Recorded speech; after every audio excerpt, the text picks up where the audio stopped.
1 Kings 11.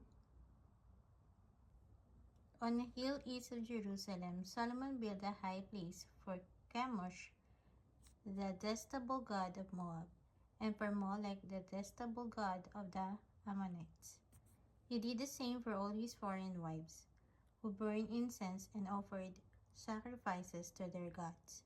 The Lord became angry with Solomon because his heart had turned away from the Lord, the God of Israel, who had appeared to him twice. Although he had forbidden Solomon to follow other gods, Solomon did not keep the Lord's command. So the Lord said to Solomon, "Since this is your attitude, and you have not kept my covenant and my decrees, which I commanded you, I will most certainly tear the kingdom away from you and give it to one of your subordinates.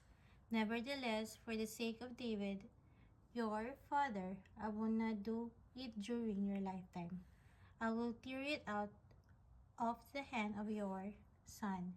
Yet I will not tear the whole kingdom from him, but will give him one tribe for the sake of David, my servant, and for the sake of the Jerusalem, which I have chosen."